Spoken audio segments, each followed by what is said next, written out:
Hello, welcome back to day 2 of Adobe Live with Cyn Lagos. Hi, Cyn. Hi. How are you? I'm doing good. I'm super pumped to continue Yes. our project today. Me too. Me too. We had so much fun yesterday. If you guys missed it, you can watch the replay, but we're going to be back in After Effects today and working on bringing some photos to life. We had so much fun, so I'm really excited to see what you have up your sleeve today. So jump into the chat, say hi, let us know where you guys are watching from. Looks like we have some people coming back from yesterday, which is fun. We have Barry. We have Wade is here, Steve, Marsha, Megan, Annika. Annika. Hello. Thank you for being here. I want to say some familiar faces, but Yes. it doesn't seem, Yeah. It's hard to remember all of the names. We have some new faces too, I think. Dee and Beatrice. Hello. Barry is from Indonesia. Beatrice is from Argentina. Wow. So fun. Really cool. If you guys are watching on YouTube, make sure to hop over to Behance, behance.net/live. That's where we're going to be able to see all of your comments and your questions and make sure to answer all of those. So come on over and join us over here on Behance. And if you guys have questions, feel free to drop them in the chat. I want to make sure we get to all of those and any comments that you have as well. Eric says, I'm new to Cyn. So nice to meet you. Nice to meet you too, Eric. I'm new to Cyn. That's funny. Yeah. From Switzerland. Yes. So many different places. I am actually from Honduras, so we get to represent a little bit here. Yes. Yeah. And you're in Austin currently, right? I'm currently in Austin, so wherever the wind takes me next, we'll see. Yeah. Oh, Jerry's in Austin Jerry's too. in Austin, yeah. Cool. Nice. Well, Cyn, do you want to go ahead and introduce yourself again, show a little bit of your work, and then maybe give us a recap of what we did yesterday before we jump into kind of wrapping up that project? Yeah, sounds good. So hi everyone, my name is Cyn Lagos. If you're not yet familiar with our project or with us today, we're really excited to continue our project because yesterday we started to play around with After Effects and bringing a 2D photo to life by using camera angles and really like playing around with all the types of animations that we have an opportunity to use in After Effects. So today we'll continue a little bit of that, and we'll also get to play around with a second photo if we get a chance, and do the same effects. And so you can see the possibilities of bringing 2D photos to more of an animated effect. Awesome. So excited. Yeah, I don't know if you can see my screen at the moment. Yes, you can. Okay, cool. Yes. Yeah, so I'm going to just show you a little bit of what we got to accomplish yesterday. So to give all of you a bit of a recap, we brought this photo in Photoshop. We sort of dissected it and created a foreground and a background, and that gave us our assets so that we can then bring it into After Effects and try to add some effects to it to really create an illusion at the end of the day, because this is not a video footage, but we're just creating a sense of a camera movement within the scene. So we'll continue to do that today, but I also want to touch in a few other elements that I wanted to include here that I think we were talking a lot about balance yesterday, which was sort of the theme of how we were approaching this scene. So this is me slacklining in Austin, Texas. And, you know, balance is such a, I mean, asking yourself what the story is behind a photo is, I mean, for me, always crucial in terms of how I enter a workflow. So I thought maybe balance could be a theme of this photo. And I think everyone else was really, really pumped about that. So today I'm going to enhance that with a bit of lettering. So you can stop here, and this is sort of your scene and you really like how it worked out. We added some lighting to the scene, which is really neat because it created that ambience that maybe was missing by just having 2-layer images.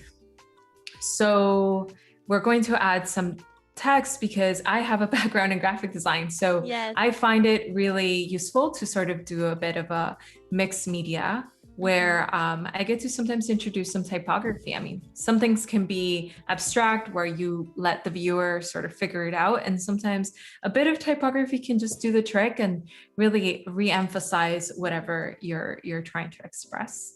So with that said, we're going to explore the typography here in After Effects, and everything will seem very familiar if you're already kind of familiar with Adobe Photoshop or any other program, because we're working with the Creative Cloud. So a lot of things are going to still sort of feel like, okay, I kind of know where things may be here in our user interface. And so we are going to find our text tool. And sometimes I like to bring in elements into After Effects, or something like a PNG or maybe an Illustrator file. We did bring in a Photoshop file, which was very interesting because we were able to retain the layers.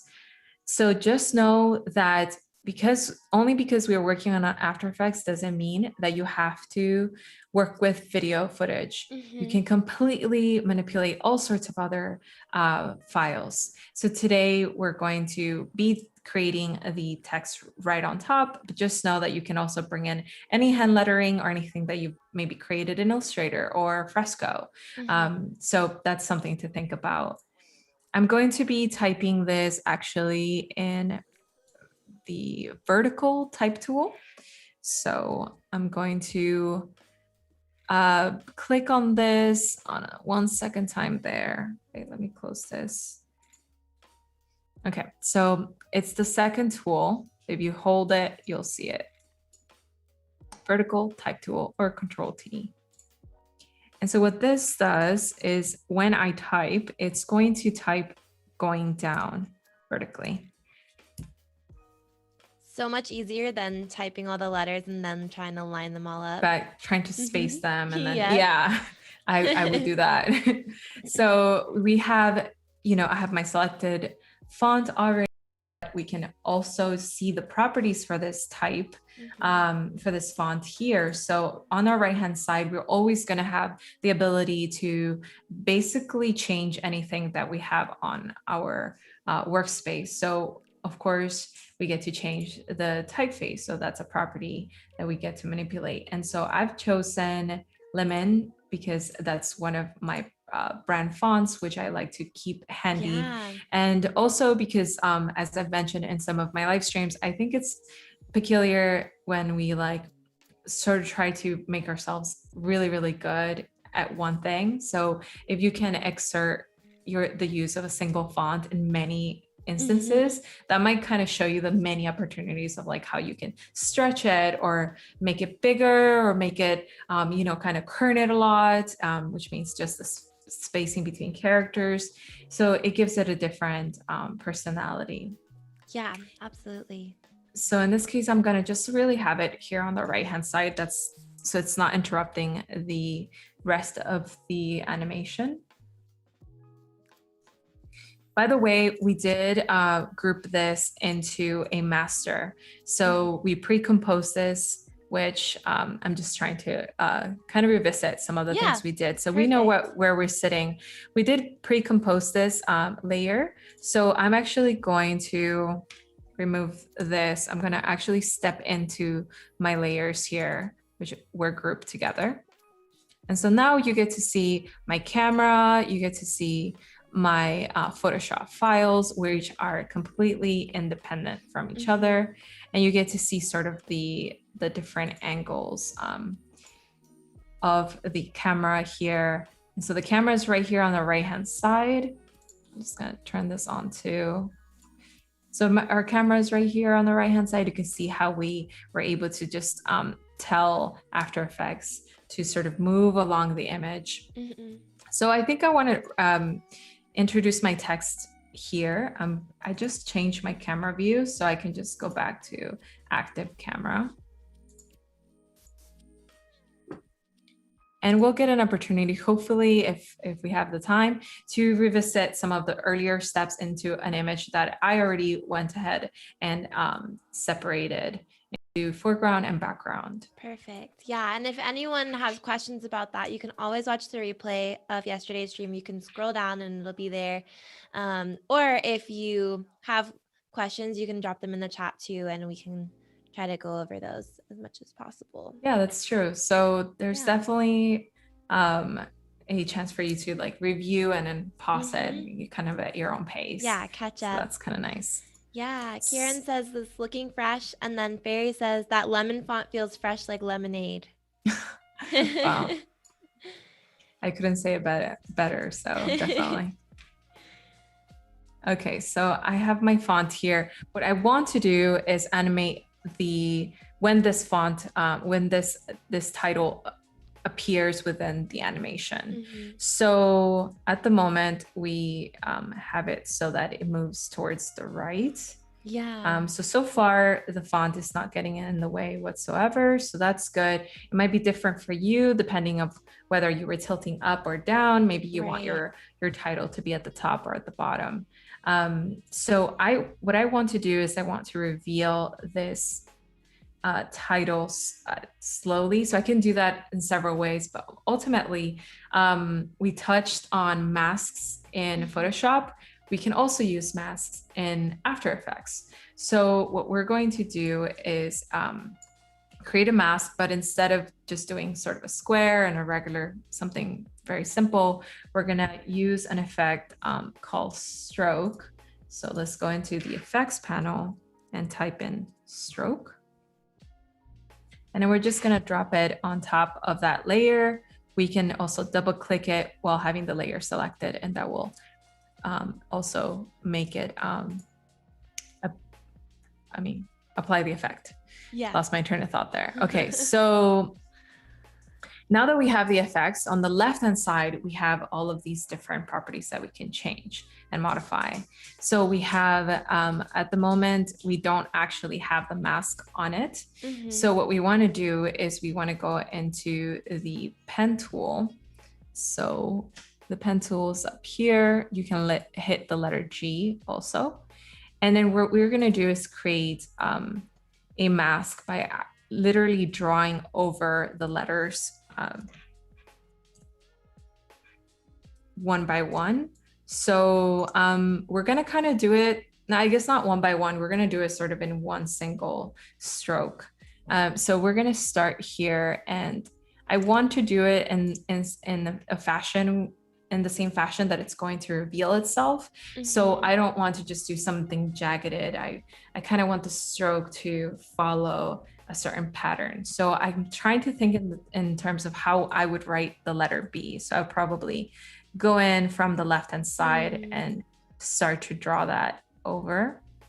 Doesn't have to be perfect in this case, because what we're going to do is increase that stroke so it covers everything.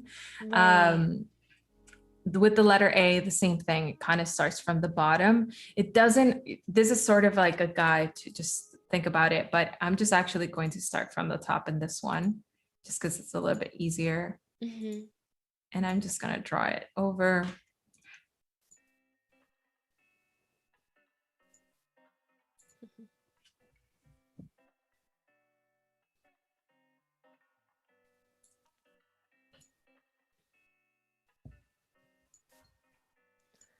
So in order to do this, you kind of need to think about how you want the text to be revealed before you create the mask. Is that correct?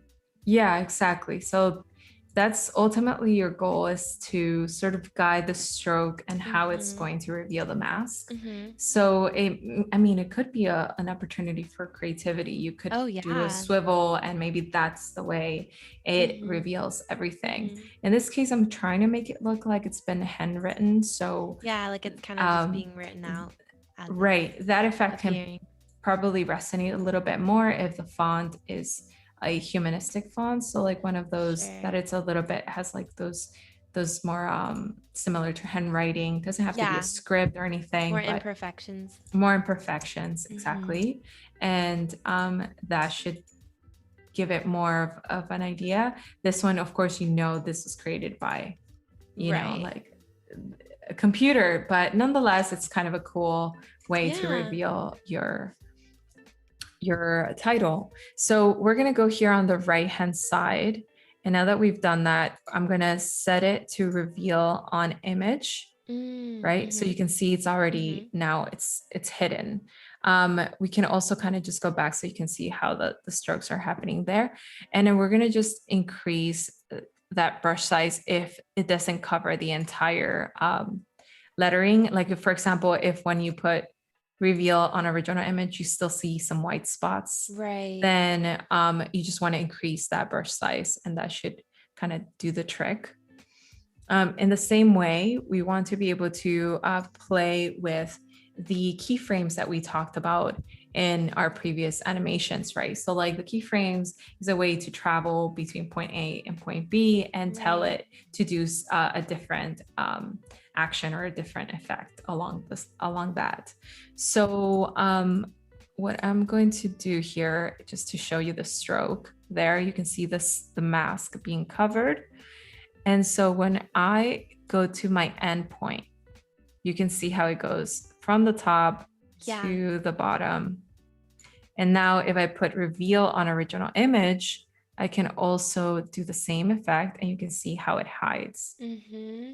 So now we have a visual, like a visible preview of how we can animate that. So we can animate it in the same way that the render preview is showing us the effect. So we can choose, for example, to maybe start somewhere in the middle. It depends on what you're showing, right? Maybe it's a two-letter title. I mean, two phrase title, to word title. So then you get to have the opportunity to kind of be somewhere in the middle and have the first part already showing, and then just showcase the remainder. I don't know. It depends on what title you've got going on. In my case, I definitely have to go back to 0, and I'm going to set a keyframe to that end property. And so I'm going to hit the stopwatch. And when I hit the stopwatch, you can hit the letter U to see that keyframe populate in our timeline. So now our timeline says at the start, we don't see anything. And at whatever stretch of time that we decide from here moving forward, for example, I can choose that it reveals maybe towards the end. So it'll take that time in between that interval to start to show. I can also begin the animation somewhere at the end and then reveal it a lot faster. So it begins here and it ends somewhere here. So I'll just show you what that looks like. We'll increase the visibility to 100, and from here to here, it'll start to reveal itself much more quickly. Way back here, nothing is going to be happening. Whereas if I had it all the way back, then it will begin to reveal itself starting here, just a lot slower, because we have a lot of time. So it depends on what mood you're after, because speed will sort of create that either emphasis on something, or if you slow it down, if we're talking about balance, maybe it's a matter of like breathing in, taking it slow. So maybe I don't want it too fast. But again, one of the really neat I guess options that we have in the keyframes is that we're able to manipulate the speed duration of the keyframes. So for example, we select both keyframes, we can right click and then go to keyframe assistant and then hit easy ease, or if you're a shortcut master, you can always hit shift 0 and then that will do the trick. And once it does that, it will basically create a much smoother animation, but it'll also showcase a graph for you here if you go to the graph editor that you can then manipulate so that you can decide whether you want to stretch that time. I kind of just deleted it there, but if you want to stretch that time, you can see how it goes slow and then it goes up. So that's something to think about in terms of like the speed of how you reveal elements or how you really animate anything, because this applies to everything, not just text. Right. Yeah, you were showing this yesterday with your movements as well, like how you on the slack line is moving. And I think, yeah, thinking about like the whole composition as a whole, how fast everything is moving, how smooth everything is moving is important, and making sure it's all cohesive and feels like it makes sense. And also something else to think about is that when you export, everything will kind of be a little bit faster. Right. Once you've exported it. So the ramp preview is a little bit slower, even though it looks so fast right now, but yeah, so it's a little bit slower usually. So whatever speed you're seeing in front of you, it's going to be a little bit faster on your final export. And you can see there I have like some mishaps on that letter B. Yeah. So you can always go in there and retouch those anchor points and try to like, you can see already how it shows itself. And ultimately you just want it to cover all of that area, right? So that you can show everything. I'm just working with this like mouse here. Wade says you got to use ease in and ease out sometimes. It really smooths out emotion. Yeah, it really does. It's honestly, it's one of those things where you just gotta go in there and do a little bit of TLC and then let the software itself kind of do its magic. And that's one of those like really cool presets where it's kind of a preset, right? Like you don't have to go in there and create a graph on your own. It's just already there to give you a foundation or starting point. And then you can make the adjustments necessary based off of your creative vision, but having a starting place that's already there is super helpful. Yeah, and then you can kind of start from there and start to make it your own, create like your own modified version of whatever you're trying to do. So having a starting point is not necessarily like, it's important to kind of think about it as a starting point too, because then you always think, well, I should probably experiment here and make it a little bit different, as opposed to kind of just settling like that's into what it is. That's what it is forever. And also knowing that this is just going to like kind of evolve your education in this space. Yeah, for sure. Learning when you make this change, what does it do? And if you make that change, Barry says, sometimes I'm playing with the graph after I add easy ease. So yeah, definitely. I think it's like a starting point, something that you can then adjust and have control over. Yeah. I think Fairy, that's awesome, because I think a lot of people miss or don't know that the graph actually exists or what it represents. And then it's like this hidden element here that has been sitting there this whole time, and it can give you so much power, especially if you're animating other things that aren't photography, like if you're animating only typography or you're animating vector objects or illustration that you bring into After Effects. Making them look very, very Puppy. That's okay. Wade says, yeah, use it as a starting point for blocking out motion and then go back and add some extra flavor. So yeah. Extra flavor. Yes, exactly. Flavor. Yeah. And so sometimes you can this part can be so interesting because some folks spend so much time in this area and make things look so good and so elegant, especially for things like logo intros, being able to make those animation movements so smooth can really make the difference of how it's perceived, right? Yeah, for sure. So from here, I'm going to, now that I've added my font, I feel really good about the way it's behaving so far. So I can go in here and hit that squiggly so we can have a bit of a preview of what it looks like. So you can see right now it's running a little bit smoother. It's that RAM preview running. And so that's super cool. We get to have this really cool scene moving, but then also have this enhancing typography to just like really give it a nice finale. Yeah. Another angle here with the camera. It's so cool. Yeah, it's kind of awesome. The possibilities is like they're illusions, but honestly, like it makes me want to just dig into all of the photos that I have and try to find different ways of using it. So we did have this as a pre-composed layer already. So we had selected everything here and gone into, we right click and pre-composed, which made it our master composition. So in our master composition, let's see, I'm going to just close this down. I used to always sort of have like when one of them opened, I thought, where did my project go? But ultimately everything is, if you think of it in terms of grouping, because that is the terminology we use in programs that we start in. At least I know a lot of people are familiar with Photoshop first in their journey. So if you think of it in those terms, then maybe it can ease the jitters of like, where is my project or what happened? So that's kind of one way that I've kind of like to approach it. So I have my entire timeline at 20 seconds, but this is only running about 5. And I want it to eventually loop over to 20 seconds.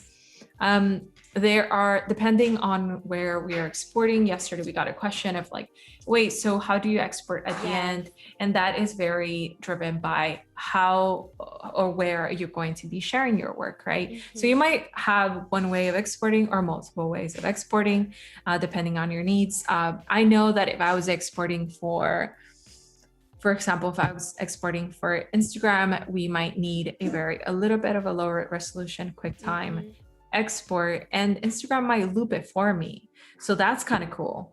But in spaces where it's not looped, saving is important. So always save.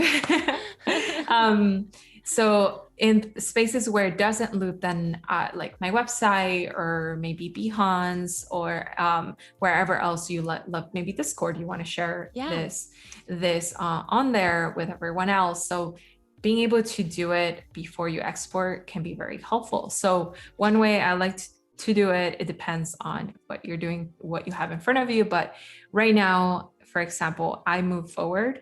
So I think maybe I can make it move backwards and move forwards kind of and like move backwards. Going back and forth. Yeah, so it's a little bit of a smoother ending as opposed to this sort of abrupt, like, and it just happens once, so it kind of loses its effect because you just get to experience it one time. Yeah, or if you just started it over, it would just jump back to the beginning versus like kind of transitioning back. Yeah, like really fidgety in a strange way. That's true. So what we're going to do is we're going to copy this composition here. So you can just hit Control C or Command C. And so we have that there, and then we can place our playhead and, well, or not, but basically we can just paste it, Command V or Control V. And so now we have an identical copy, but it's still sort of going in the same direction. So in order to reverse it, we're going to right click, go to time and go to time reverse layer. And we also have a nice shortcut there, Control Alt R, which I imagine is Command Option R in what is it? Apple? Mac. Mac. Pear, I'm not sure. So beautiful blue flames explosions. Yes, that Yeah. was actually a complete effect in the effects panel that we brought in. It looked really crazy. It looked like a lightning bolt at Yes. first, Like a and lightsaber or something. like a lightsaber. Yeah. So it's one way to manipulate it to make it look more like lighting. And so that can be brought in directly in After Effects. We not draw in Photoshop, though that could be a cool way to Yeah. do it too. Draw it in Absolutely. Photoshop, vector that layer, and import it. So now this is going to be going backwards first, and we just let that render that little space, and then we'll just repeat the process and copy the first one over the first two over. And so that can kind of elongate all the way to 20 seconds. And so 20 seconds is what I've chosen. I know that for Instagram, you have like 15 seconds maybe. Yeah, so for it a sort of story. depends on the export settings that you require. But I'm sure like if it's not 5 seconds, even then you want to be able to create a smooth loop of sorts. Yes, for sure. Yeah. So also, if you have any questions in terms of graphic design or photography, or how, career questions about how to get into this space, it's been a really phenomenal journey for me to go from being a graphic designer to entering the world of photography, and now being a mentor for artists, aspiring artists through Adobe. It's been really amazing because I've learned so much in general, and just how to speak the things that I do, which is so crazy because we're such visual storytellers. We sometimes don't use our words all that often, but it's really rewarding to kind of see what we know, and also how everyone's so intrigued by different things that we create, right? Yeah, for sure. I would love to hear from you. I think there was some chat about this in the chat yesterday, and then we ran out of time. I wasn't able to ask you about it. But I think a lot of people feel very strongly that you should select a niche and kind of like pick one specialty and really dive into that. But you have graphic design, you have photography, you have education, you kind of have a whole bunch of different interests, and even like here right now, you're merging photography and graphic design together. Do you have any thoughts just on how important it is to specialize or not specialize? And, if people have lots of interests, like if you have advice on that. What comes to mind at the moment, I mean, that question used to be very much like on my mind all the time. When I first switched from graphic design to photography, that was a big question. And the graphic design team I was working with at the time was like, okay, so you're not a graphic designer anymore. Right. And I thought, am I not? I'm not sure, because everything I was approaching in photography came from graphic design principles. So in a way, being able to step away from graphic design and being able to look at it from a third point perspective helped me learn more about graphic design from a different view. And also it allowed me to understand that what I had learned can be adaptable to other areas. So equally, just like photography, I'm now learning and introducing myself into the world of videography and animation. So who's to say that can't be part of your multiple hats that we wear on a daily basis? It's frankly, at the end, the title can be a bit confining. So I think calling yourself a visual artist can be all around. It could be a good way, but there's nothing wrong with, just reimagining what you're up to and what you do and how you express yourself to others. So definitely give yourself room to grow and educate. So if you're here, you're probably already doing that because you're learning. But, it's one of those things where this journey is a long one. And so you're constantly going to be learning so much from your peers and so many resources we have online. So definitely don't get stifled by a title. But on that said, if you choose a certain style that you want to, really explore till its limits, like we talked about fonts, and being able to limit yourself can be a challenge in itself. And to just become an expert in one thing, that could be the journey you take. That could be the space that helps you hone in into something for several years and become a really like an expert in it. And absolutely. There's space for both, and I don't think there's right or wrong. And I think everyone has like you said, some people it's like they get very passionate about one thing, and that's the path that they should choose. But then some people, maybe they're in photography, they're watching something like this and they get super excited about After Effects, they want to move more into that space, and then they kind of switch into graphic design and they have a more fluid freelance journey. And I think it's all good. And I think there's pros and cons to specializing and to not specializing, like on both sides. I love that the creative community is like, we all kind of agree on this. Deanna saying we need a better title than graphic designer, maybe super graphic designer. Sonny says a creative problem solver. I would be down with that. A creative problem solver. That's also true. Yeah, a visual problem solver. A super duper kind of like heavy, but super duper graphic designer. You know, I'll introduce myself that way on the next job interview. I'm a super duper graphic designer. See what they say. Wade says I like the broader titles of artist/designer.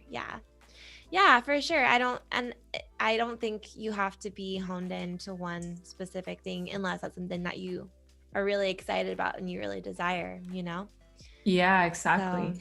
So what I've done so far is just completed the copy paste, and now we have a complete loop of sorts, right? So we have this ability to just ease into the next turn by just going back and letting the motion just turn. So it's a little bit better than having it just be a bit jagged at the end. It's very soothing. Very it's very soothing so far. I feel relaxed watching it.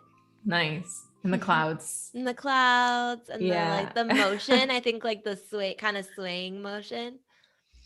Yeah, so that was fairly simple to do. As long as you have it pre-composed, we have, you know, all of our layers inside each of these, and we're just reversing the layer and then we copy paste it over. So now we have this complete set, which we can also pre-compose into one set and export it from there.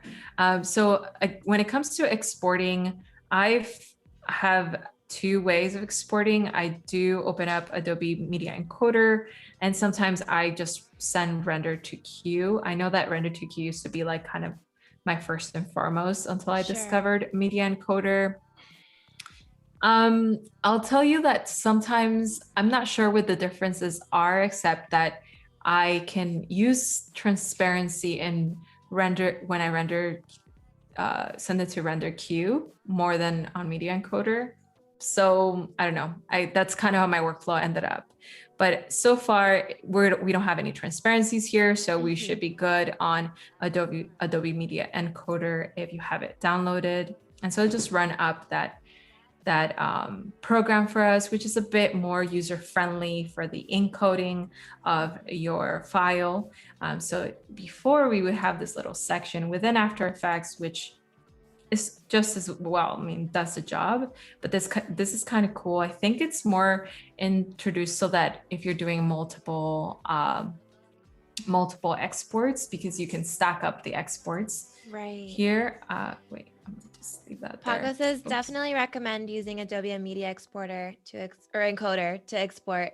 Will be more efficient and less buggy than exporting directly out of After Effects. So there you go. Yeah, it is. So it's kind of the newer version of that, and it definitely run with the most updated stuff because these folks work so hard on developing a better system, a better user interface. So in here, I already have it set up as a H.264, and that is because I want it. I'm not going to be exporting here because I'm not going to put you through the waiting part of things, but I I just want you to see how the settings would run. So for example, here we have H.264 if we're exporting for video, maybe something super high res like YouTube, or maybe if you want your it to be represented in your portfolio on your website and you want it high res for your next employer, then you want it in as high res as you can. Right. And otherwise we can do QuickTime and that should work just as well. In here you can find all sorts of exports. My most common ones are animated GIFs, H.264, QuickTime, maybe a PNG, rarely, maybe actually I can do a PNG sometimes, or a Photoshop sequence if I'm exporting for something like Arrow, where like those things are accepted in that format. So depending where you're exporting or where you want to share your work, this is where you would do it. And everything else you can honestly leave as is, unless you have more specificities, that word, then you can jump into other elements here. But for me, this works just fine. And I'm able to get a little preview here of what that looks like. And it picks up basically the entire work area that we had selected. So all 20 seconds, you can cut that and tell it to maybe,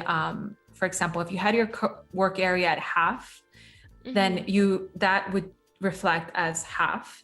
And then in here, you can tell it, no, wait, actually entire composition. So that is one way of doing that. Yeah, so for those of you who are wondering about exports, I know that's like a facet that is not like as visually appealing, not as exciting, but I know but that important.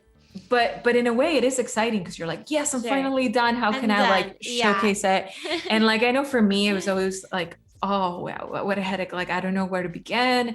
And ultimately it's much easier than we give it credit to. So I'm going to just save this here from my references. I'm going to close this and jump into Photoshop really quick so we can see our other photo, unless we have to jump into anything else. No, we're good to go. Donnie asked if you ever use presets. I'm not sure. Color presets. Donnie, do you have a specific there's so many different ways or places that you could use presets. So you can think of presets as like pre-settings. So settings that have been created for us beforehand. I mean, in After Effects, I have not used presets. I've not had to. You can use presets in Premiere for things like colors and things like that. Audio presets. So Lightroom. Expand on that. Really interesting. If you have specific,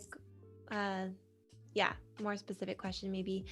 And then if you're just joining us, Cyn just wrapped up her project from yesterday, so you can definitely catch the replay of that from yesterday's video as well as the first half of today's. And right now we're jumping back into Photoshop and we're gonna animate this photo. So starting in Photoshop and then bringing it over to After Effects. And you'll kind of be able to see that process that we worked on a little bit yesterday. So also a great recap if you weren't able to be here yesterday. Okay, Donnie expanded. In Adobe Media Encoder, do you ever use presets? I want to say yes. The one for GIFs is a preset. So that didn't show up until I went to select the preset. So I guess it wasn't as common to use it. Cool. So Rick says you can option click on the plus sign to add different formats. So there's all sorts of tricks that you can still, kind of customize for and tailor to the type of exports that you do most frequently. So absolutely. That could be helpful. So right now, I'm in Photoshop and I wanted to share sort of the process that we delved into yesterday, but with a different photo. So we do have our master photo here at the bottom. So because we want to work non-destructively. And what I've done here is I've divided, I'm just going to turn that one off. So you can see I've divided my scene into different parts. So we have the subject here. I'll zoom in a little bit. So we have the subject, we have the sea, we have the clouds, and we have the sky. So I started with this sky, and this is how the sky looked like before, but I actually went into Adobe Stock and found myself a really neat sky that I sort of made it into a similar color. It looked stormy enough. It looked kind of like it was blowing. I'm in the wind sort of thing, like something's about to happen, but it was, you know, close enough to the other one. I'm no like weather person, but I think it works together cohesively with this one. Yeah, for sure. So I changed the color, desaturated it a little bit, and that's one way to just approach it. We did have that really cool option in the properties panel to change your sky. So check out the first video if you want to see how that worked out. So I thought maybe I can also cut the sky in this one. So mind you, the sky had this person there to begin with. So in order to make sure that the sky is independent of that, right, we had to kind of like stamp this out. So stamp, using the stamp tool, I kind of replicated some pixels here and removed her from the scene. So now I can place her in there, but she's now independent of every element. So this one's a bit more complex than our previous one, because the previous one we had a foreground and we had a background. So this one we have multiple elements. So we have the subject, which I would say subject and sea are sort of in our foreground, or and then our background could be that sky, and our actually midground is our sky, and then clouds, and then this is our background. You notice that I vectorized all of them. So that just kind of keeps everything, neat. Of course, the naming, everything is going to populate into After Effects. So if you want to keep yourself organized and not kind of get lost in the midst of importing, then, having a naming system can help you there too. I'm a huge advocate of keeping your files organized, because in general, if you're working with others, let's say you're not doing this for just fun, but you're working on this for a project for a client that you pitched a really cool, bring these photos to life that they already had in their archives, then if multiple designers touch your file, you want things to be organized. You don't want things to look messy. And the more complex things get too, the more essential that is, just to not have to like click on every layer to see what it actually is, and you can just move so much quicker, save time. Yeah, exactly. So I'm just gonna close this one. Go to After Effects here, and in After Effects we start from scratch here. We still have our area, our work area, our timeline, and where we're going to bring in all of our files. But I'm actually going to create a new project because I'm still working on the other one. So there you go, new, fresh. Let me see if this saved. Okay. Yeah, I was trying to save it twice. Oh, yeah. Like, no, don't save twice. I'm already doing it. Yeah.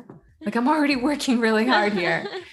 So I'm going to go in here. Let's see, After Effects. I had it under Storm, I think.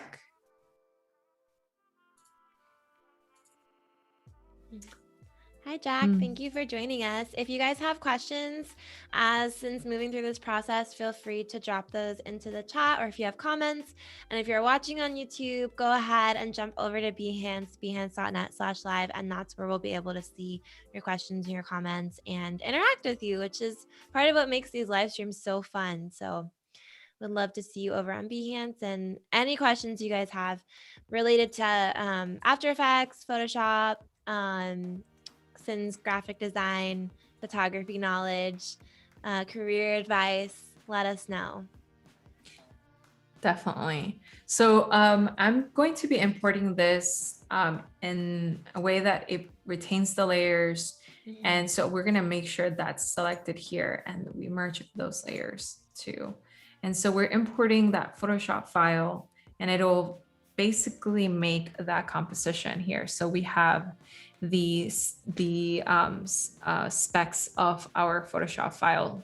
So we don't have this huge canvas kind of doing something else. Yeah. By the way, I forgot to show how like I expanded this cloud. I'm just gonna like go in here, double click it so we can see Yeah. the different parts. And let me show you how I expanded this cloud. It's kind of wild. So the cloud, of course, was just that area, but I actually expanded it all the way to the left. Yeah. And I kind of did like, you know, I tried. It was just so funny to like see it. Like imagine the cloud was actually this dense the entire time. Yeah. But yeah. what I was thinking was maybe we can just move it over and literally do that animation. I imagine the cloud would be moving fairly slowly, but yeah. but Kinda it just show gives that me windy, stormy. yeah. Yeah. So it just gives me those extra pixels to be able to like, because if I moved it to the left and at the start, it would just not have any more pixels to work with unless I expanded it. So because I want to keep it at that size, that's what I chose to do in Photoshop. Cool. Yeah. And so this is the full layer if you go into it. Okay, so what I want to do is actually animate that to start animate the parts that I have in here already. And then, and just, they're going to be subtle changes so it doesn't get too overly complex when we introduce the camera. But I thought maybe I can, you know, move the clouds and probably even expand the clouds in the background too. So it starts to kind of work together. Yeah. So I'm going to do that. It's a simple transform and position effect. So we're going to go into, this is our clouds. So let's select our clouds here. And we're going to go into position. And much like we've done earlier, we're going to be using keyframes to set our starting point and our endpoints. So for now, it's there where we have it. And let's say I move, depends on how fast you want it to move, but I'm just going to go to 5 seconds here. And I'm just going to move its position. I can also move it manually with my hand, with my mouse over it. So that's another way of shifting these digits. So you don't have to always do it from there. It just gives me a little bit more control. And you can see how it starts to move from that starting point, and like it shows you a little bit of a symbol or icon there that shows how that moves. Yeah. So that starts to just make it feel a little bit more alive. Yeah. So that wouldn't look as natural if the sky in the background's just like standing still. Yes. So we're gonna try to bring that into that same idea of the wind moving it. So let's go into our stock image here, and I'm actually going to just expand it. So because it's so far away, I think I don't necessarily have to move it to the left, because those clouds could be way out in a different area and just be doing something similar, but not quite. So I'm going to change the scale. So when I bring down the transform, I'm looking for scale in this case. Now I can sort of like see the other keyframes to sort of just know where I landed. And that way it's a reference point, right? So that's a good way to just kind of keep everything similar, unless you intentionally want them to be changing at different times. Right. So I'm going to do the scale here where it's the way it looks at the moment. And then when we go here to 5 seconds, it starts to get just a little bit bigger. And I'm actually gonna probably change the position to be a little bit higher. Yeah, so they kind of look like they're also, that makes moving. Makes sense. That's probably what they would be doing. So we're gonna select these two, and we'll hit that Shift 0 to be able to do easy ease, and do the same thing for these two. All right, so now our animation's a little bit more. I think when I shifted it upwards, it also reflected on the other one. So we'll fix that in just a bit. Okay. So I'm going to shift my work area so it's a little bit closer to where I am, so that it's not rendering preview the entire scene. So I can just hit the letter N to so that kind of crops into the area where I have the current time indicator. It's telling me it's called playhead or current time indicator. So that way it's a little bit smoother. So let's see how we fix that. We can just like change the positioning here, maybe change the scaling a little bit. And you can see that I'm doing that manually and directly on top of the file. Right. So that's another way to shift it. Cool. Yeah, so that starts to look a little bit more natural. And of course, you kind of can play with it and see like which directions kind of feel better for you. Sometimes I like completely step away from the file and I'm like, I don't know, something's not working. I'm like fidgeting, doing all sorts of things. And it's like, no, something's not working. And then you just walk away, you come back, you're like, wow, this is really good. Come back with fresh eyes. Yeah, yeah, for sure. Yeah, or ask a friend to look at it and be like, what's off with this? Yeah, exactly. Gino's from Belgium. Hi. Yes. Hello, I've always Gino. wanted to go to Belgium. Me too. Really nice. So now we have the clouds already animating. I feel like the water is too still for me. I'm going to try to manipulate that too. So let's see what we can do here. So the water it's kind of hard to tell, but it's like really, let's see, where is it? And it's our subject, our C. I should have called it water or something. Both S's are kind of confusing me.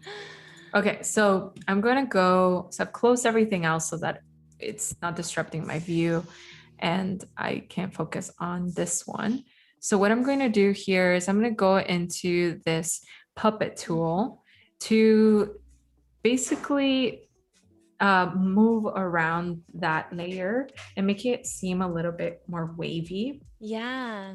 This can look a little bit, it's you have to kind of finesse it. So I try to think of it as maybe making a few points of reference of like, okay, this is where it's going to hold on, and then some points in between. Okay, so then what that does, by the way, just so you can see what happens when you move it, you're able to shift I don't know why it's not moving it here. I can go into the mesh tool, maybe directly on the dialogue and try to change it.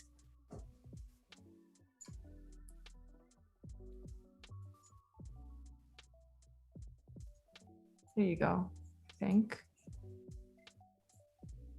There it is. Okay. I think it was just catching up with me. Okay. Yeah. So you can just see.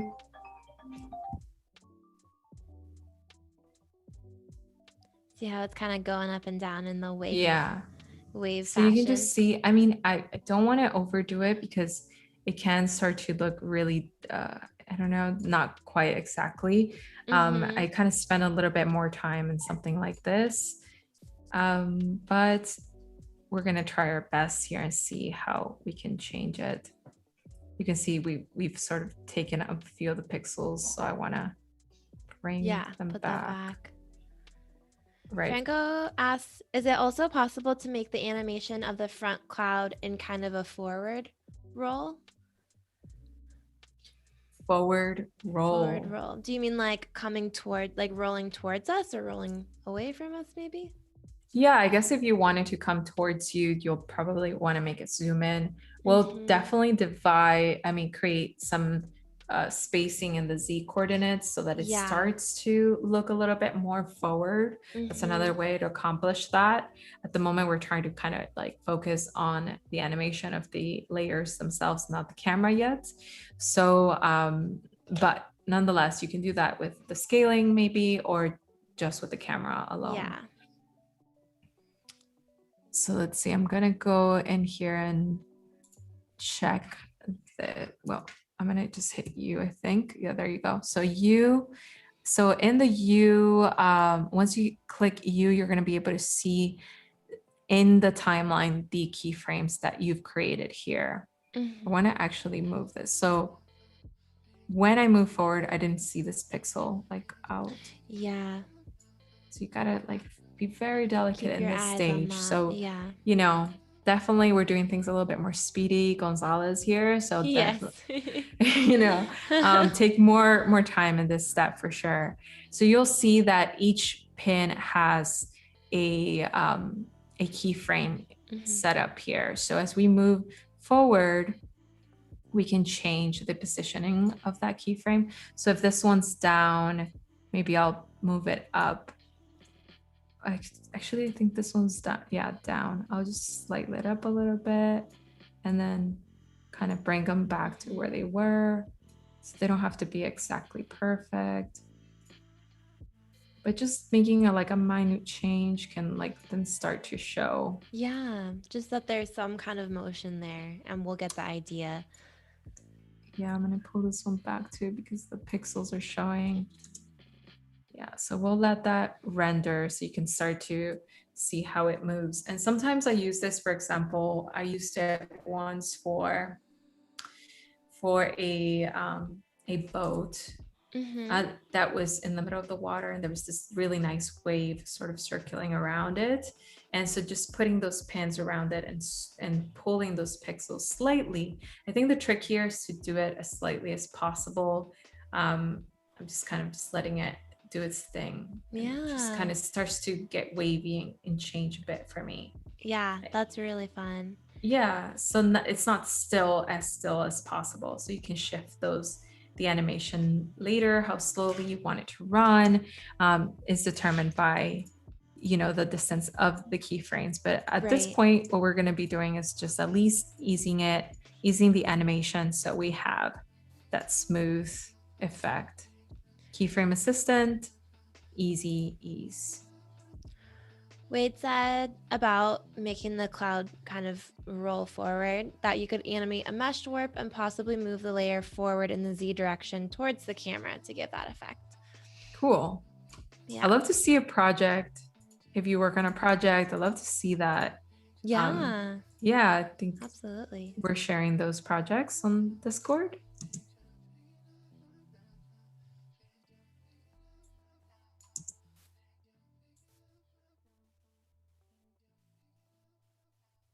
Awesome. So I like the way that looks. Just gonna let that render.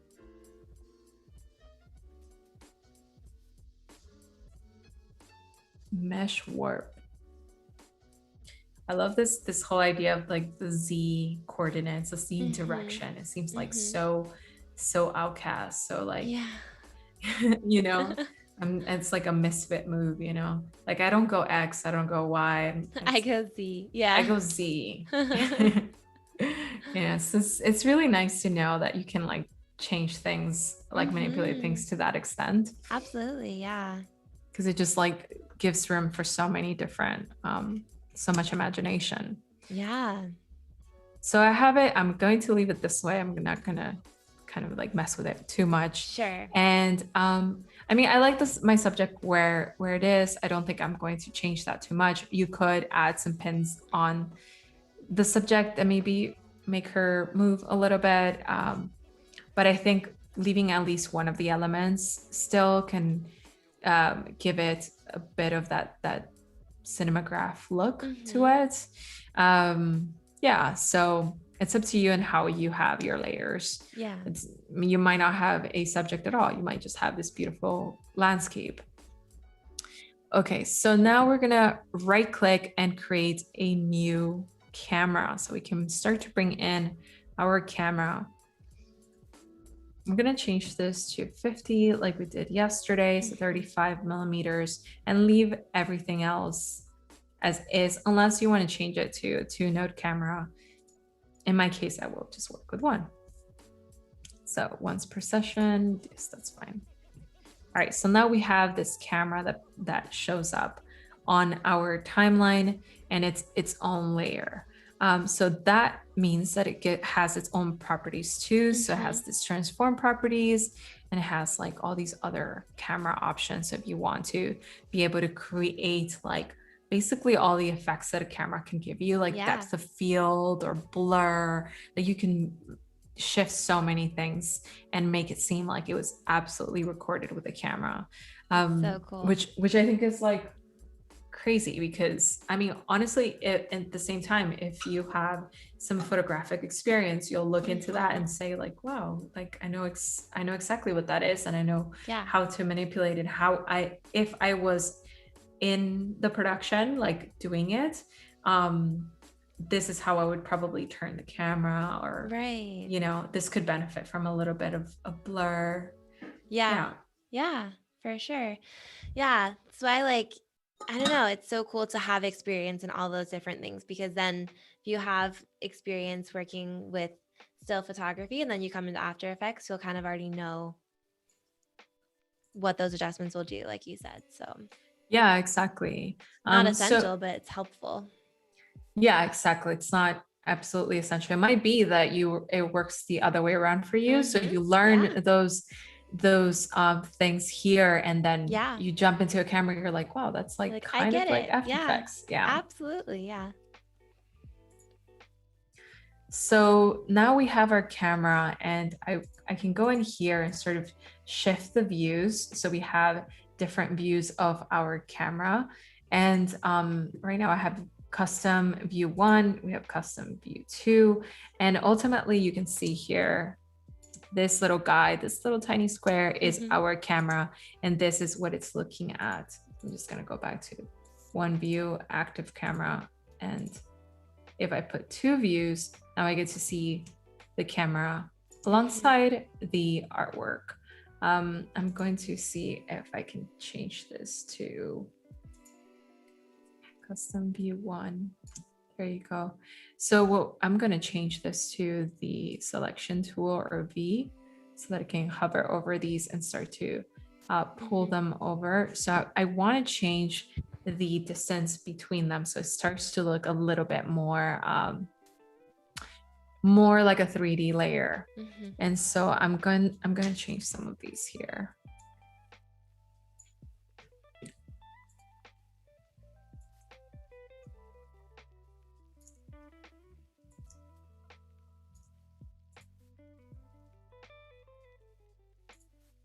You can also go in here into the orbit tool and start to kind of see how that, I'm just going to shift to one view because that kind of messes with me. You can start to see how that changes it. Hold on, let me see how this is set up right now.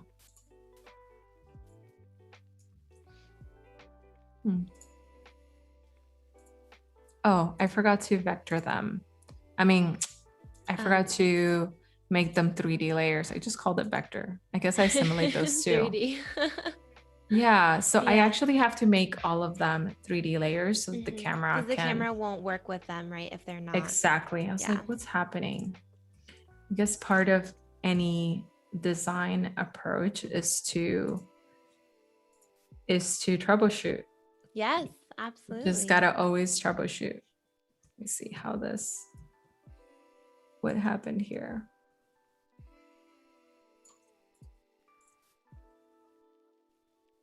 I remember I had like a creative director who told me once, he's like, you know, you're good when, you know, everything has gone kaplets and you can troubleshoot it and bring it back. Yes, absolutely.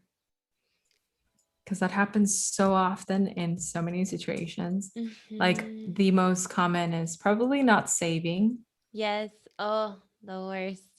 The worst. Because you're like, wow. The worst because you're also like, that was completely like, I should have saved it. Like, that's my fault. It's such a simple thing, but also like never think about it. Yeah. And then you start to like kind of reminisce on how far you had gone in the project. But I can still save it. I mean, that's such an attitude thing. Oh, right? yeah. Like I can still save it. Yeah. So definitely have a good attitude, you guys. I think yes, it makes such a difference. That's the moral of that story.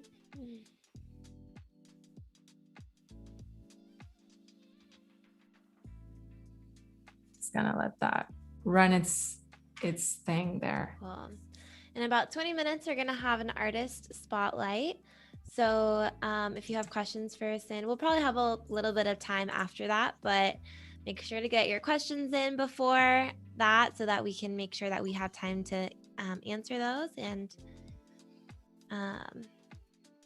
yeah, before we jump over and look at someone's work.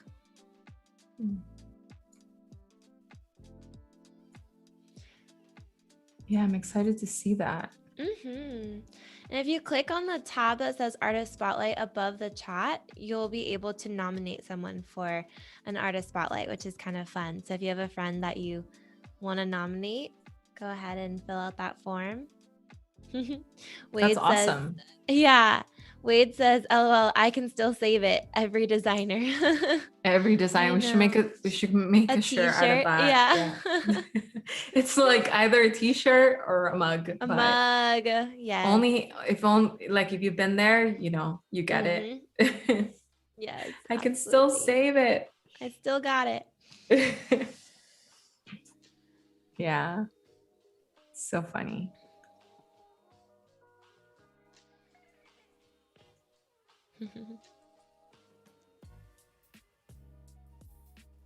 There you go. It's a little bit different from where we started, but you know, we're working our way there.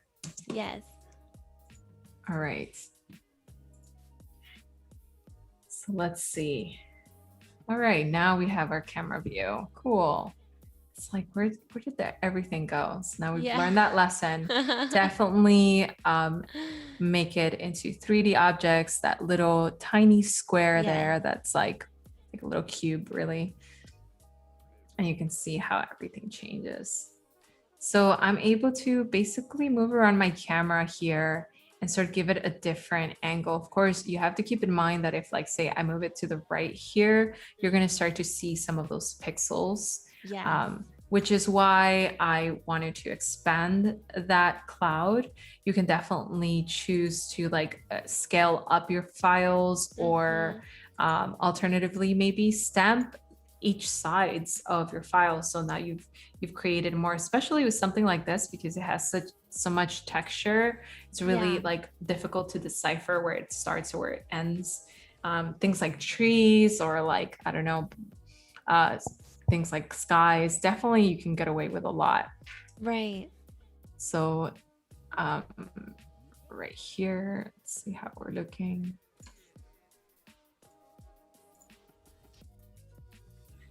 I'm gonna go in.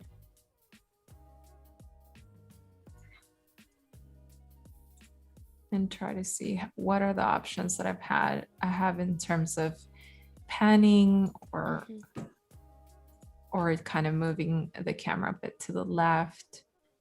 And so what I'm doing now is just ultimately looking at what I can do. So this is a bit of a preview of, okay, if I want the camera to start here on the left hand side and end up here on the right, or do I want it to come from the top to the bottom, especially to showcase that cloud.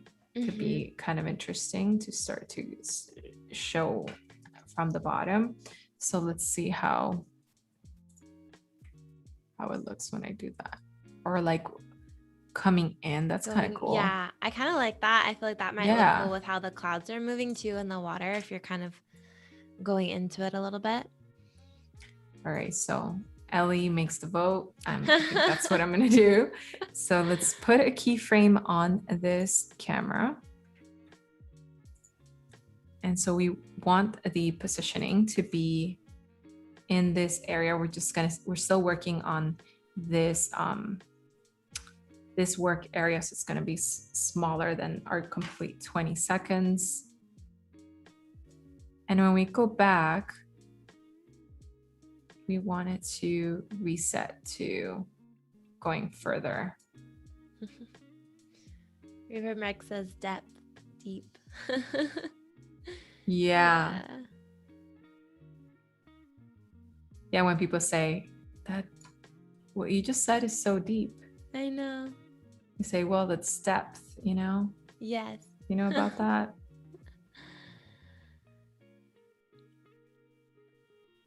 Cool. I mean, yeah, that's kind of just showing how that's, I'm just gonna let Mhm. that render for a little bit.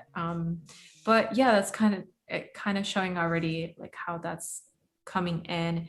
And it's not the smoothest of animation now since we've like moved things around, but just gives you a hint of what's possible. Yeah, I think our mesh tool absolutely. definitely needs some love. Beyond that, I also want to add a different element here. Let's see. So now that we've have our camera and we've animated our files. So in terms of workflow, what we're doing here is revisiting the workflow we did yesterday. Mhm. So we were able to cut out our elements in Photoshop, import our file. We were able to animate those files independently, and now we're able to create an angle from the camera. So it just adds more animation and depth to the image, and so that can start to create that illusion that it's actually, you know, alive or actually a footage. Yeah. And so now we're gonna do a pre-compose on all of these layers. And we can call it, I think at this point, we can call it master. And then I'm gonna go look for an effect here. And it's called CC Rainfall. And while it's selected, we can double click it, or we can just drop it into our scene here. And so basically, we're going to try to do an extension here to make it look a little bit more in the scene. So the same way we approach the light to sort of enhance that space, we're going to try to do that here. So let's see how it starts to show.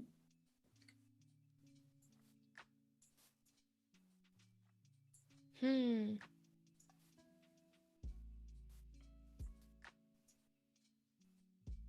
don't know if that's visible across the screen, but I'm going to try to make as many as possible.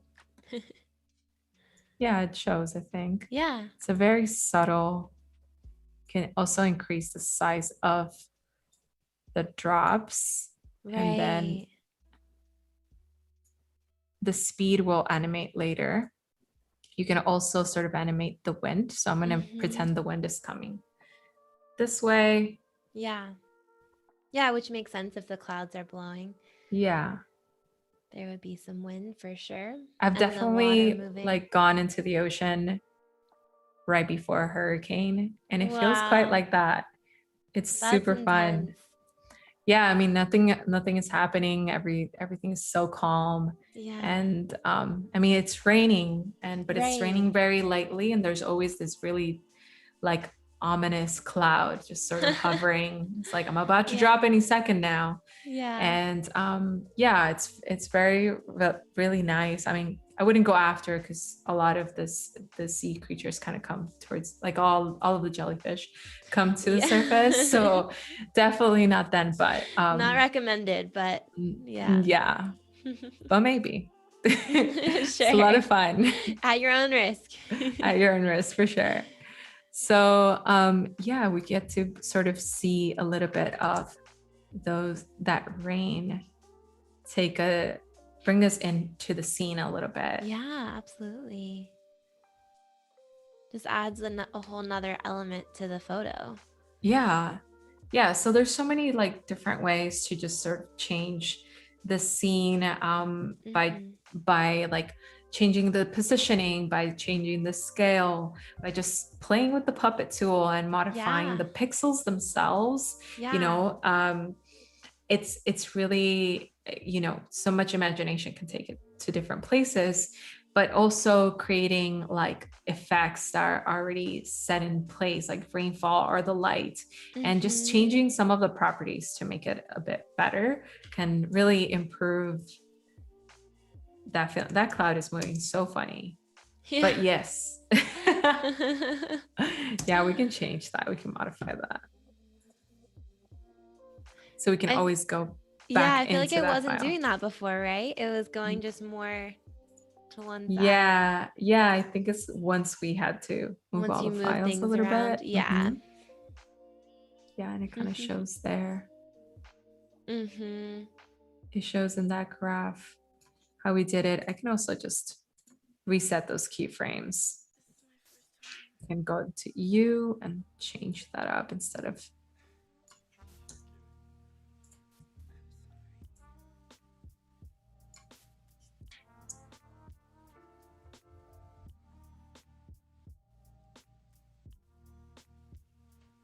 Part of the process is always to render. I think that's another shirt. I'm rendering. I'm rendering. Yeah, because it's always yeah. it's like the anticipation to see what it's gonna look like. Yes. Okay, yeah, so we'll reset that. Cool. Have about 10 minutes till our artist spotlight, so make sure you jump in with any questions you have or comments. And if you're just joining us, Cyn is animating a still photo in After Effects.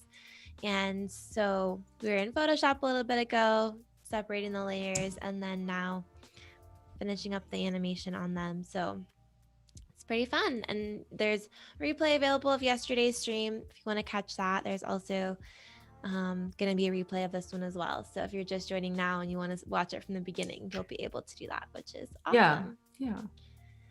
See the whole process. Yeah, I love to see like your projects or how you work on and come up with like ideas of changing, a still image into like sort of a moving image. Yeah, absolutely. Especially now, I feel like I go into my archives so often to just see the potential of a photo. Yes. And that really helps kind of reinvent it and bring it into a different space.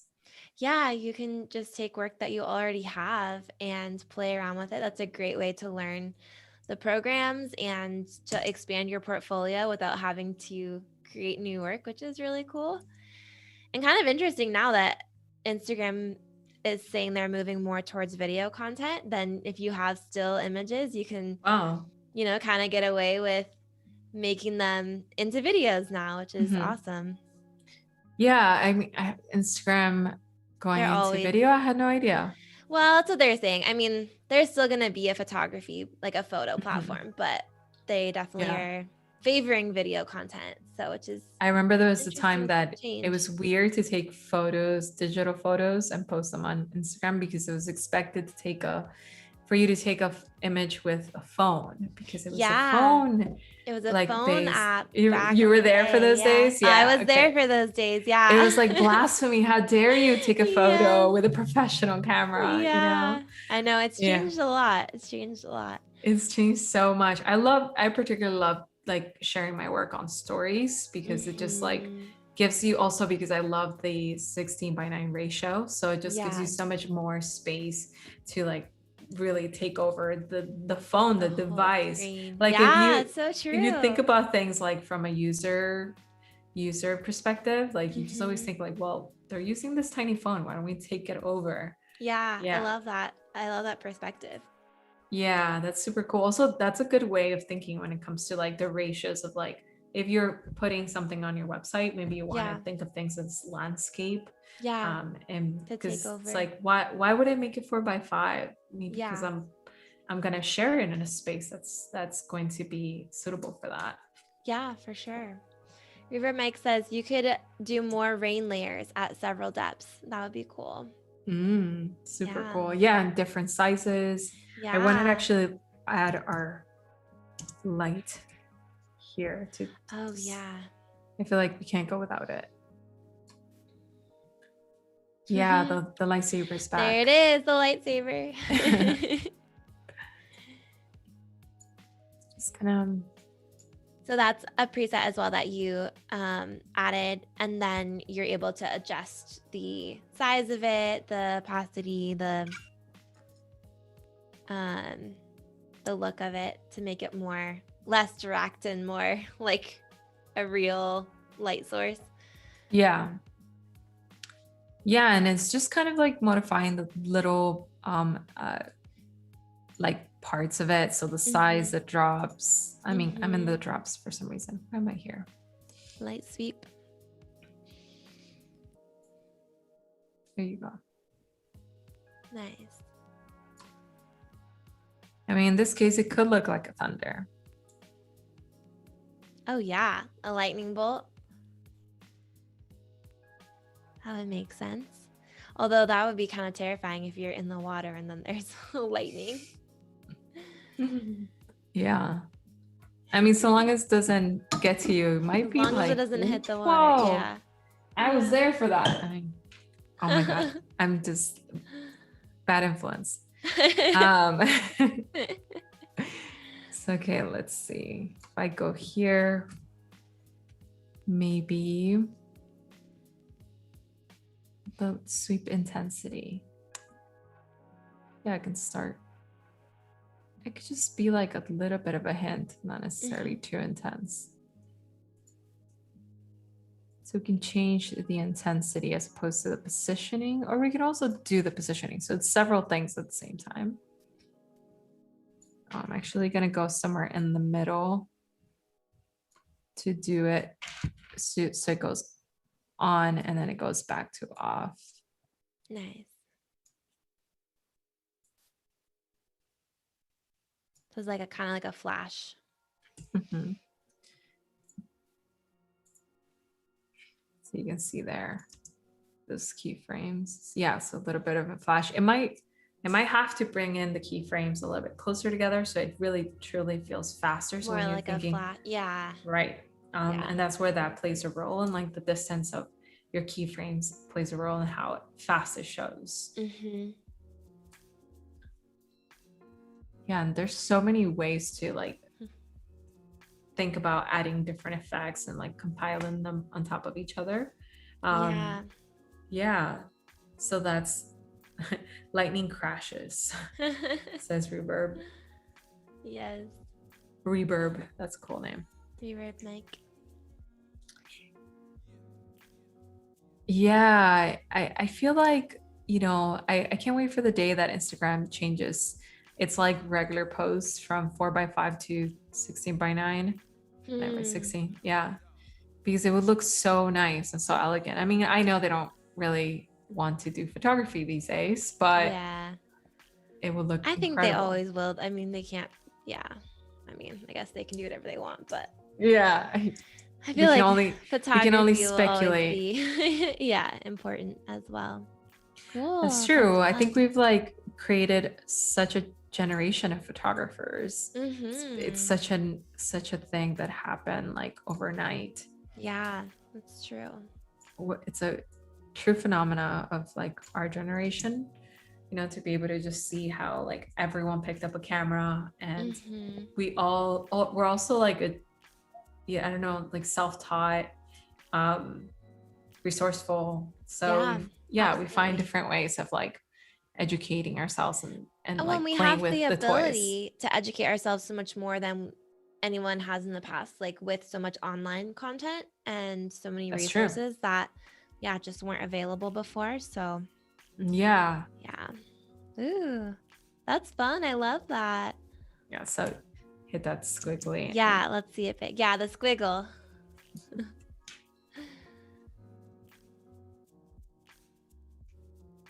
Nice. That's beautiful. I mean, this was a 2D still image before. And look at how much depth and personality it has now. Yeah. Because before, you know, it could have been stormy or it could have been still. You wouldn't really know. But now it's like, okay, it's definitely a stormy, gloomy, you know, gloomy scene. Scene. Yeah. And of course you can also like add audio to this later. Like if I had to search anything, I'd probably look for like the sound of rain, but also the sound of the waves. So you start to think of like what would that experience be like? Maybe a little bit of thunder, like from the far out. And that's just like helping your viewer get into that scene, which could be really cool. Yeah, absolutely. Yeah, Deanna says education is much more free and available now. So true. And we talked about this a little bit yesterday, but if you're interested in learning even more, make sure that you're joining in for the daily creative challenges in Photoshop and Illustrator.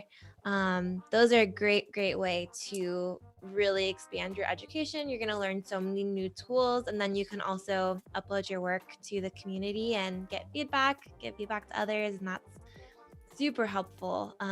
Feedback is so important, and honestly, just a great, like, I think learning through other people is like one of the best ways to learn. So they'll be able to give input that you wouldn't really see in your own work because you're so close to it. Yeah, I wanted to also highlight like a different one that I did before with the same effect, just to give you some ideas of like how you can also play with your photos. So this is like, I started here in Lightroom, and of course, like I edited the image, made it kind of more warm because we're at the beach. So that scene works out. Brought it into Photoshop and After Effects. You can start to see how that ends up. Oh, how fun. Yeah. And this is a simple like 2 layers. So we had the background, which is the sand, and the foreground. And I used 3 different things there, but the only one we're missing here is Lightroom, but ultimately that's for color. So like if you want to go through that facet. Beginning. Yeah. And that was the image that you had yesterday, right? You had edited it in Lightroom first and like adjusted all the colors, but we didn't really show that process because we didn't get much. I know it's definitely, but I know for a fact that like all of us jump into different programs, and then like to be able to, what's cool is that they're all really good at what they do. So I rather, go into Lightroom and do color editing, and then, do all the, because you can stamp and cut out things here in After Effects too, but I really rather use Photoshop because it's that much easier for me in my workflow. Yeah, absolutely. Yeah. Well, let's jump over to the artist spotlight. I'm going to go ahead and share my screen so we can take a look. Sure. And okay, I am sharing now.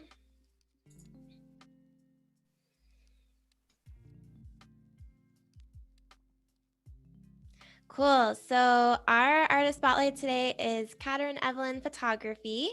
And like we mentioned, if you want to nominate someone or nominate yourself, you can click on the artist spotlight tab right above the chat, and you'll be able to fill out a form and submit someone or yourself for these spotlights, which is super fun. So Catrin, a freelance animal photographer and videographer based in Wales and a photography student. So we'll just take a look at some of her work and go through, and Cyn, if you have any comments, feel free to jump in too. I love the lighting on this one. It's so beautiful.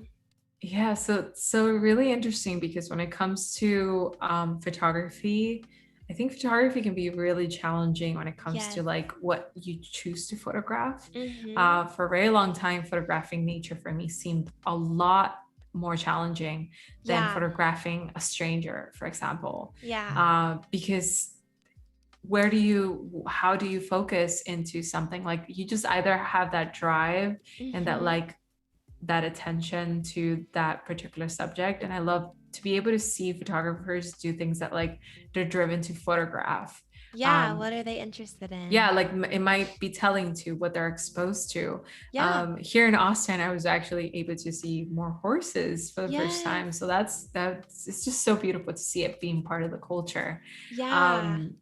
This is such a beautiful scene with the sun in the background. I think it's a really good choice of highlighting, creating sort of a halo around the horse. I wish I knew the horse's name. I know. I'm sure it has a name.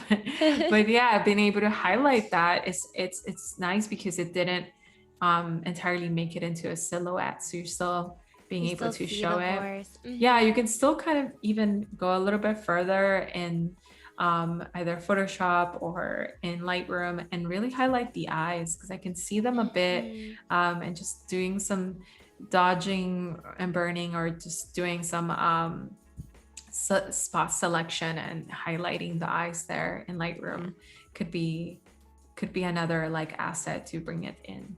Yeah.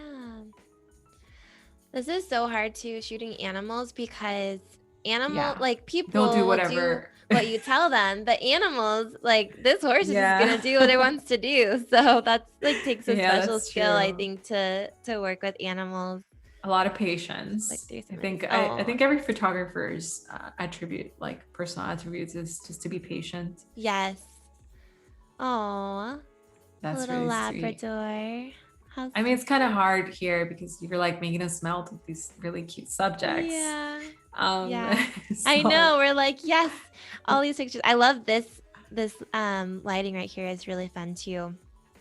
The way it yeah, kind of so you cuts have into it. the scene. You have a good depth of field. This is one of those instances where people say, "Well, why should I buy the expensive lens?" I don't Right. know why, like a number goes down, like a f 1.8, all of a sudden Yeah. makes it so much more expensive. Well, sometimes it depends on what you're photographing. If you're Uh-huh. photographing subjects like this, being able to make them feel like we talked about depth earlier, Yeah. creating that depth where it makes it feel like they're right in front of you. And All the we're trying to background is do with being the pushed camera is back. imitate the eye, right? Yeah. Like ultimately. Yeah. So you look at something up close, everything in the background fogs up. Yeah. So that's kind of what we're True. getting here from this 2D image. We're getting kind of like an experience of that like extra focus on the subject, and it comes forward.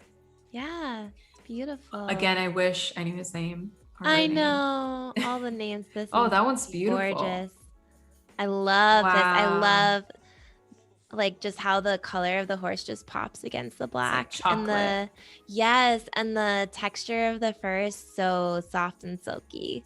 It makes me just want to pet it. Yeah, Ferry says, I love the back rim light through light Yes. though. Yeah, it's very Yeah, nice. it's beautiful. We This do know this one, one's name, Vernon. oh, there you It's in go. the caption. Nice.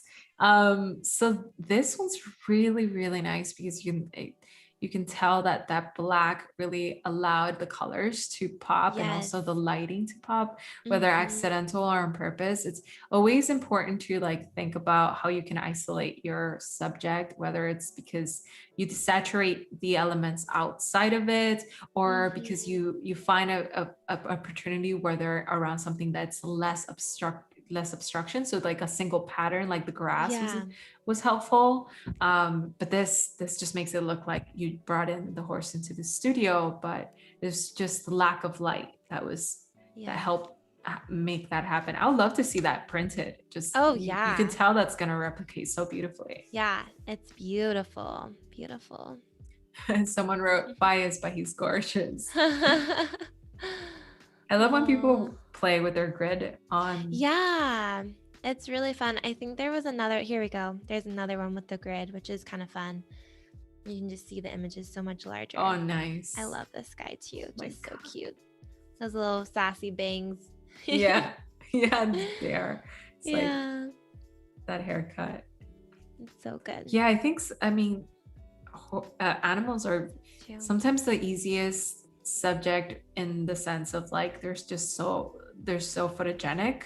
Yes. And then like in a way, because they're easy, because they as a subject are interesting, you have to play a role in like how you use your techniques as a photographer.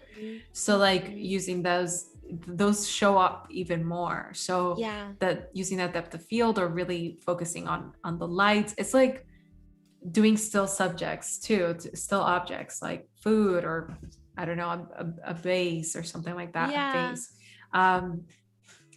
You have to really like focus on your technique because there's nothing else there that is going to go through. It's going to be really noticeable. So it really shows the technique here. Supreme portraits for a cat, you know? Yeah. And he looks I'm so sure majestic. this cat is like, I deserve this. Oh, 100%. It's like, I earned this cat. Wow, look at that eye. That's nice. Yeah. That's beautiful. I love it in black and white too. It's just that's an interesting decision, right? Like instead of and the depth of field there too. Like the only focus the eye is just the eye. so in focus, and the rest. I don't even know if that was in through. It looks like it could have been in post production, right? The depth of field. It could have been. Absolutely. Nourish says, hi everyone, I'm a bit late to the party. We are doing an artist spotlight right now, Norsh, and then we're gonna head back over to Cyn for just a few more minutes. Oh, it says the lab's name is Henry. Oh, Cool. Henry. Oh, how cute. I love when animals have like people human names. Yes, yeah. me too. Me too. Well, go give Catrin a follow, and yeah, make sure that you nominate your artist friends or yourself if you have someone that you think should be featured on a spotlight. And I believe that Wade had dropped her Instagram into the chat, but it's right here as well. So go show her some love and tell her that you love her work.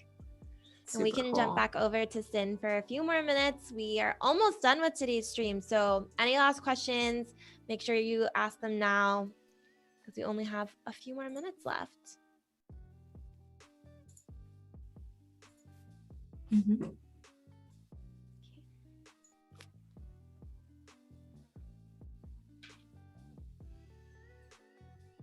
Yeah. Nice. Okay. So, we're back here. I wanted to show you guys a little bit of the work we've been doing on Behance. Like I said, I'm a graphic designer and a photographer. So I love that we were able to review a photographer's work because it doesn't necessarily like everything is visual language. So it doesn't have to be like we talked about earlier. It doesn't have to be a specific niche or a specific title that you know leads your creative career. You can explore everything under the sun. And I mean, Adobe Creative Cloud, really, you have everything, every tool available to you. So on my Behance live streams, I've actually been exploring a lot of them. And it's been kind of like in my journey to always experiment. I think it's one of the key words of how I've been able to evolve in my careers. Just always try something else. And we got to experiment a lot in design animation in Photoshop, out of all things, you know. Starting in Photoshop could be a great entrance level to get yourself acquainted with animation and After Effects if that feels too complex and maybe not kind of like something you're familiar with. You're probably familiar with Photoshop. You'll be happy to learn there's so many different tools within it already. We also got to explore some really cool hand lettering, which I feel like was one of my favorite live streams, just because we basically explored typography, but also just doodled our way around different elements like 3D brushes in Fresco. And, you know, at some point, I think it's funny because Fresco to me was introduced by an illustrator, a fellow illustrator. And I just thought like, okay, I'm not an illustrator, but am I? Because I could be. Maybe, you know? I could be. Right. And now I can just think of how many other ways I can use, like we said earlier, we can draw something in Fresco and then bring it as an asset into After Effects and animate it.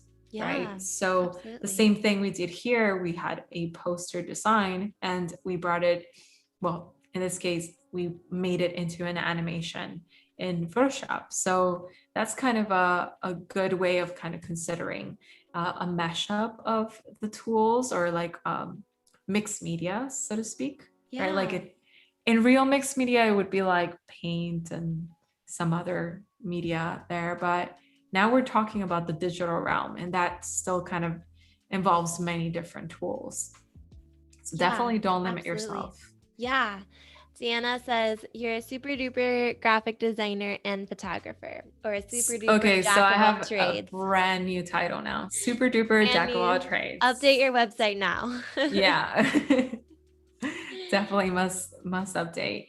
And I also talk a little bit about doing work for brands and collaborations. I know that ultimately this entire thing is something that we use to fulfill our careers and our lives, and we need to evolve in that space too, because we're here for balance, right? So definitely being able to collaborate with brands and having the opportunity to do keyword is collaboration, being able to have a sustainable relationship where you're both benefiting from each other's talent and passion for what you're trying to showcase.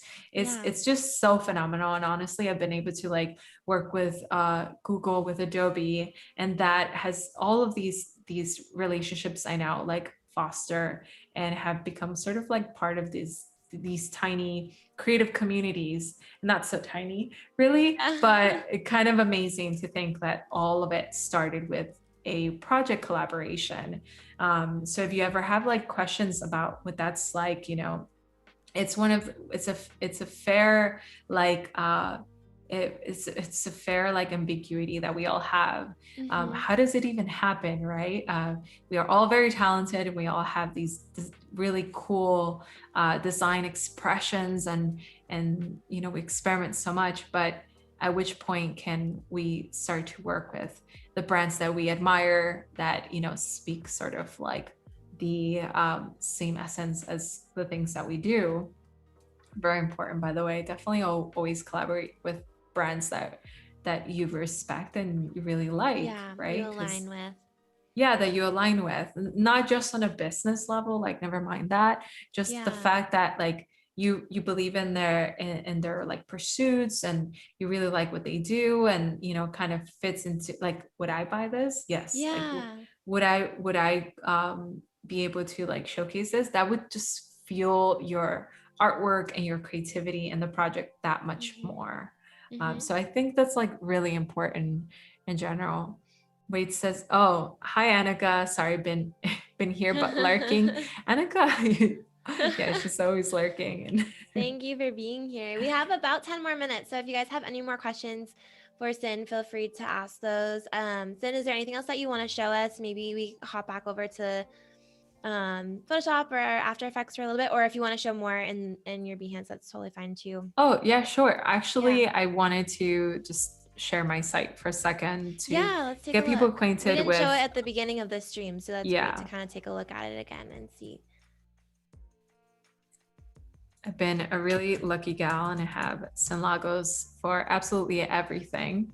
That's, you know, that's easy. The perk of having a kind of unique name. You can snag all those.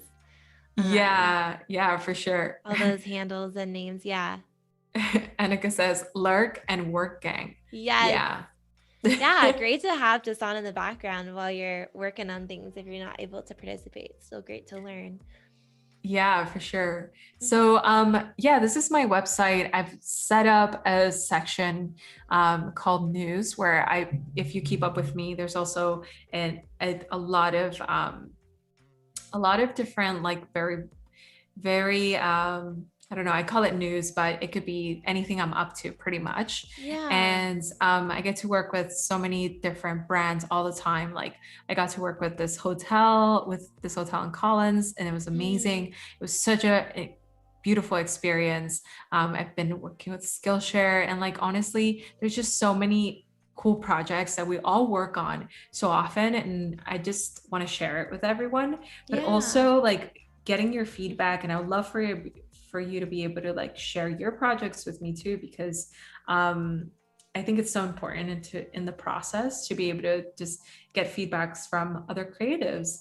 So if you're ever around my site and you want to share your work, definitely drop it into the message section, and I'll share it in maybe you get featured in one of my live streams, which would be super cool. Because you do portfolio reviews, right? I do portfolio reviews, and I love to see.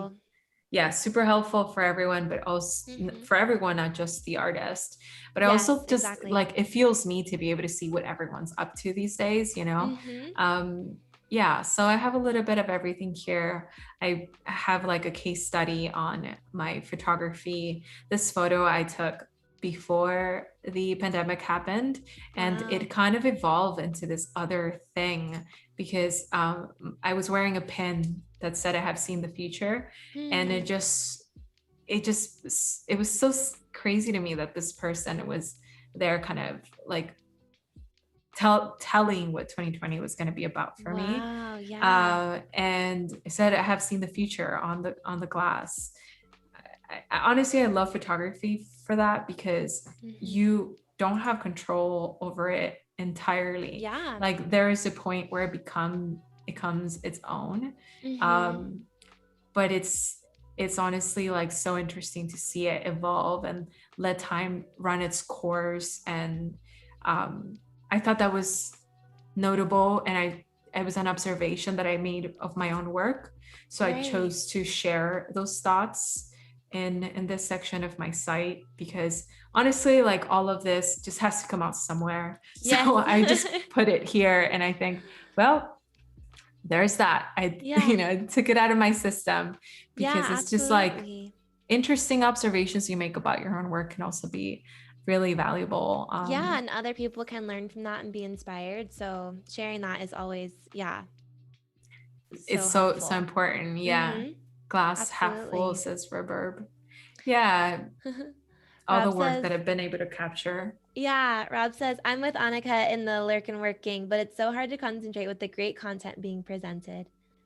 And Roman says, hi Roman, thank you for being here. Any last questions for Cyn? Feel free to drop them in the chat too. So we have just a few more minutes before we have to say goodbye. Oh no. Yeah. We'll see you on the other side. Somewhere. Absolutely. You can make sure to follow Cyn on Instagram, Cyn Lagos on Behance. Like you said, all the places, cynlagos.com. We can all keep up to date on your work and see more of what you're doing and see your live streams when you stream on Behance, which is super awesome.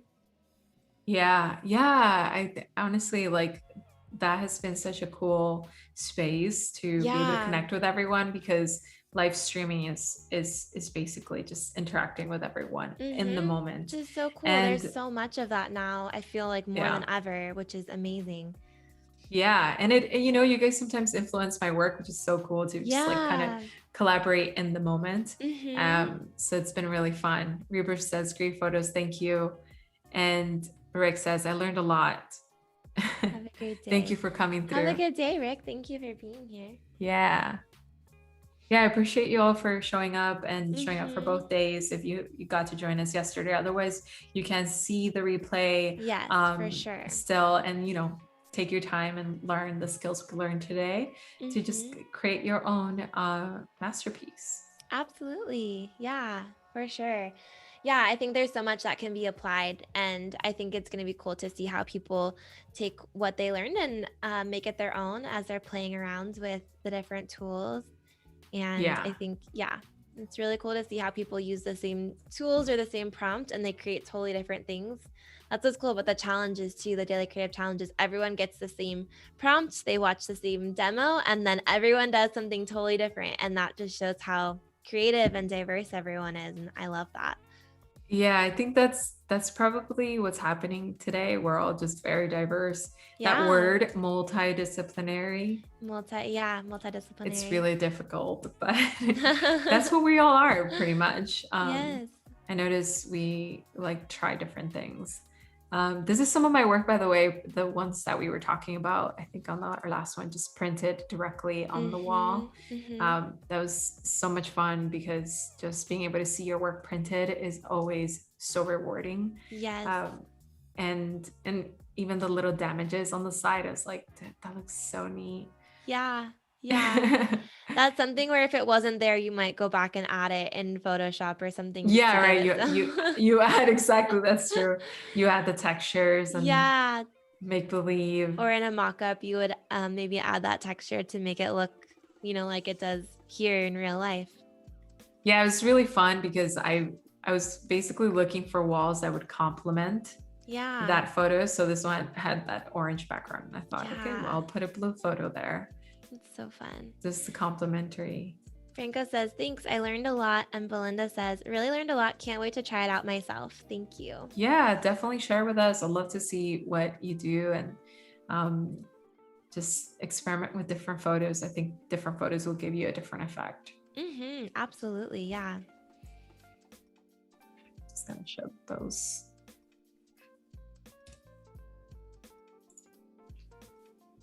A little preview of what we did. Yes, absolutely. I know there was a few late folks or lurking folks. Yeah, so this was originally a still image, a still 2D image, and by cutting out the layers and then adding effects and adding some animation in After Effects, this is what you're able to come up with. Yeah, and dividing all the layers, super Mhm. cool to be able to do. I'm gonna click save before I lose it. Yes, so smart. Well, thank you so much, Cyn, for being here. Everyone, make sure to go follow Cyn on Behance and on Instagram. And if you stick around today, right after this, there's going to be an Illustrator Daily Creative Challenge with Claudie. So make sure that you stick around for that. It's going to be really fun. And then after that, there's going to be a branding and identity stream with Annika. So much great content happening over on Behance today, which is amazing. So yeah, and make sure that if you make an image like this, send it to Cyn so she can see what you created, and stay tuned for more, and we will see you next time. See ya. Bye.